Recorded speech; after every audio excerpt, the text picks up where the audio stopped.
মারুফ সাগির এটা কি করলো? 100 বার কইছি গুলি হাতে করতে, কিন্তু একদম কপাল বরাবর গুলি লাগছে নেতার। বুঝলাম না, কিছুই বুঝতে পারলাম না। লিডার, মতিন বাইরে যদি অপারেশন দায়িত্বটা দিতেন তাহলে তোরা তো বেজার। ঘুম মতিন রে দেয়া কাম করামু, ঘুমাইয়াই কুল পায় না।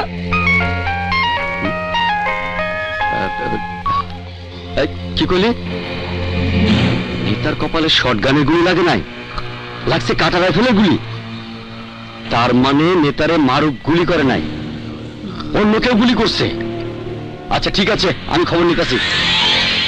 কি হয়েছে ভাই? নেতার গায়ে যে গুলি লাগছে সেইগুলি মারুফ করে নাই, অন্য কেউ করছে। তোমার ফোনে খবরটা যে দিছে সে ঠিক খবরই দিছে, গুলি মারুফ করে নাই, গুলি করছে অন্য কেউ। সেই অন্য কেউটা কে জানো ভাই? জানো না? ওই সেই অন্য কেউটা স্বয়ং আমি, তোমার এই ঘুমমতি। কি করলি?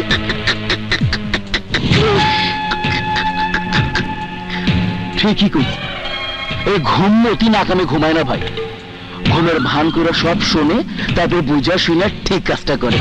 ওই হারামির বাচ্চা, তুই বুঝে শুনে এটা কি কাম করলি? হ্যাঁ, কি কাম করলি? তোরে আজকে আমি মাফ করে দেন নতুন বাইরে, আর জীবনে ভুল করবো না। বছর কইছি না, জীবন ছাড়ুম না, কইছি তো কইছি। ভাই দিশা একটা পাক্কা হারামজাদা, যা কয় তাই করে। ও যদি কইছো তোমার পা ছাড়বো না, আমি জানি ও তোমার পা ছাড়বো না। কিন্তু ভাই দিশা কিন্তু তোমার একটা দুঃসংবাদ কখনো দেয় নাই। সারা জীবন তুমি চামচামি কইরা গেছি, বয়স হয়েছে এখন, চামচামি করতে আর ভাল লাগে না, মাতবর হইতে ইচ্ছা করে। তাই সিদ্ধান্ত নিছি তোমারে মাইরা ফালা সারা শহরের মাথা হবো। কি? আর তার জন্য দিশা তোমার পায়ে ধরছে। এখন দিশা বিদিশার মতো একটা কাম করবো, তোমারে উঁচা বিল্ডিং এর ছাদ থেকে সোজা নিচে ফালায় দিচ্ছি, সোজা নিচে। উপর থেকে যখন পড়বা, জানো ভাই, নিচে পড়ার আগ পর্যন্ত কোনো কষ্ট পাইবা না, নিচে পড়ার পর কষ্ট পাইবা। কত ওজন এবার তোমার? 60-65 কেজি। এত ওজনের একটা জিনিস নিচে ফালাইয়া দিলে ওই দিশা ফালাইয়া দে।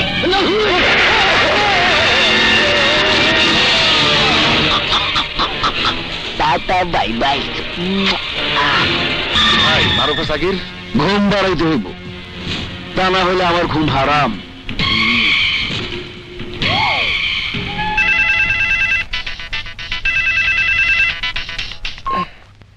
মতিন বল। মারুফ সর্বনাশ হয়ে গেছে, সাত্তার ভাই বাড়ির ছাদ থেকে লাফায়া পরে আত্মহত্যা করছে।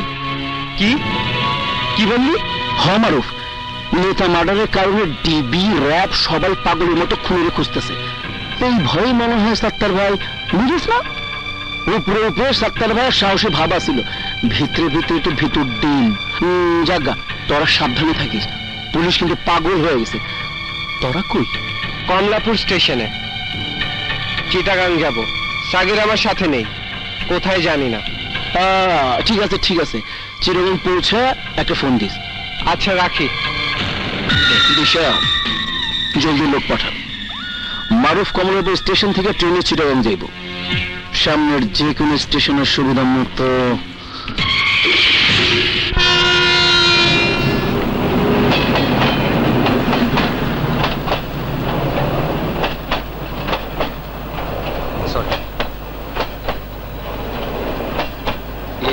বসতে পারি? কোথায় যাবেন? চিটাগাং পর্যন্ত নাকি রাস্তায় নেমে যাবেন? চিটাগাং। তাহলে ভালোই হলো, রাস্তায় কথা বলতে বলতে যাওয়া যাবে।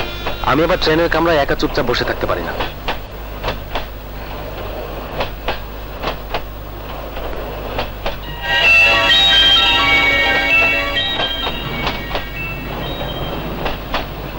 আপনার নামটা? মারুফ, কাজী মারুফ। আমি রায়হান কবির সবুজ। ভাবছেন আমি বিজ্ঞপ্তি দেখে নাম বানিয়ে বলছি? না না, আসলে তা না। সত্যি কথা হচ্ছে যে ওই বিজ্ঞপ্তির ছেলেটি আমি। কি বিশ্বাস হচ্ছে না? 1 মিনিট, এই দেখুন আমার ছোটবেলার ছবি।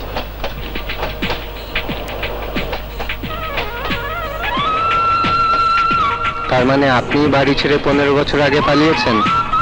জি। কি করব বলুন, আমার বাবা ছিলেন প্রচন্ড রাগী। ছেলে মেয়েদের পড়াশোনা ছাড়া আর কিছুই বুঝতে চাইতেন না তিনি। আমি তার একমাত্র সন্তান হওয়া সত্ত্বেও পড়াশোনা একটু 19-20 হলেই চলতো বেতের বাড়ি। তাই ক্লাস 5-এর ফাইনাল পরীক্ষায় ফেল করে আর বাড়ি ফিরতে সাহস হলো না। সোজা চিটাং শহরে এসে ট্রেনে চড়ে ঢাকায়। সাথে ছিল স্কুল ব্যাগ।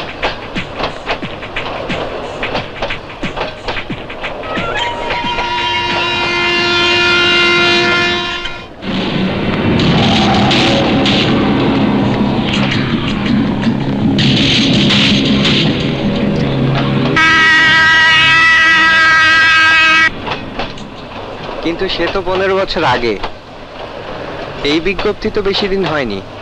জানি, আমার বাবা 15টা বছর নিরন্তর ভাবে আমাকে খুঁজছে।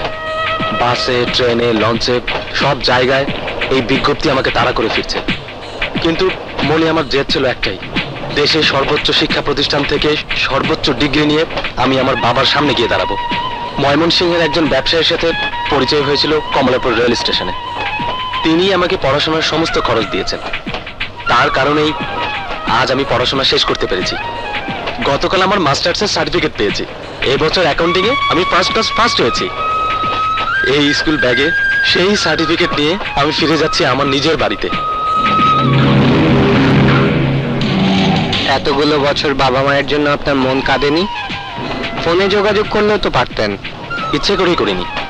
কথা বললে আমার মন নরম হয়ে যেত, হয়তো মাস্টার্সে এত ভালো রেজাল্ট করতে পারতাম না।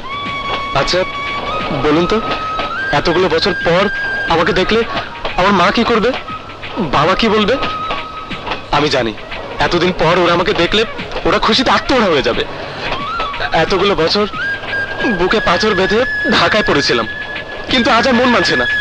ইচ্ছে হচ্ছে বাড়িতে উড়ে চলে যাই। জানেন, আমরা একান্নবর্তী পরিবার। বাবা, চাচা, মামা, মামি সবাই একসাথেই থাকতাম। আমার মামাতো বোন মাটি খুব দুষ্ট ছিল। দুষ্টুমি ছাড়া এক দণ্ড থাকতে পারে। সুযোগ পেলেই আমি ওর চুলের বেনি ধরে টেনে দিতাম, ওকে চিমটি কাটতাম। আর আমার চাচাতো বোন টিকলি, আমি যখন ঘর ছাড়ি তখন সে চাচির কোলে। আল্লাহ যে কেন মানুষের সাথে এমন করেন তা মাঝে মধ্যে বুঝতে পারি না। এই যেমন আমার কথাই ধরুন, রাস্তার ছেলে আমি, এই দুনিয়ায় আমার কেউ নেই। কতদিন কত রাত আপন একজন লোকের জন্য আল্লাহর কাছে আফসোস করেছি। আর আপনি সবাই থাকতেও আপনি সবার কাছ থেকে দূরে। জীবনটা আসলে একটা গোলক ধাঁধা, আর এই গোলক ধাঁধায় কে যে কখন কোথায় ছিটকে পড়ে কেউ জানে না। Excuse me.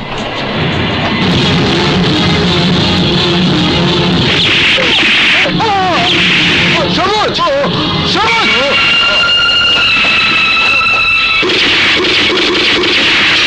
সবুজ, সবুজ, সবুজ ভাই, আমার একটা শেষ অনুরোধ রাখবে ভাই। আমার মাস্টার্সের সার্টিফিকেটটা যে করে হোক আমার বাবার কাছে পৌঁছে দেবে ভাই। কথা দাও ভাই, কথা দাও আমাকে। আমি কথা দিলাম। সবুজ, সবুজ,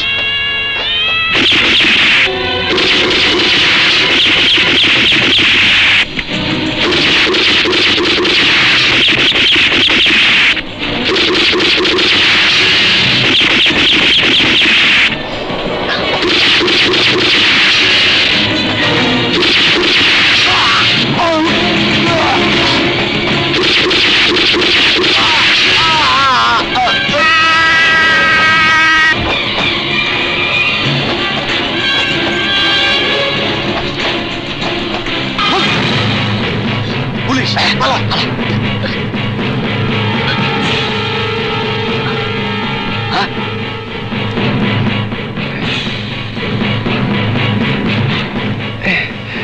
এই পথে আমার যাওয়া যাবে না, আমার অন্য পথে যেতে হবে।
তুই, আমাকে তোরা চিনবি না। ওকে তাড়া করেছিস কেন?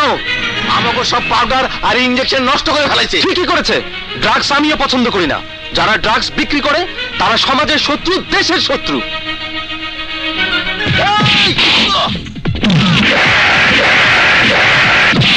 এই!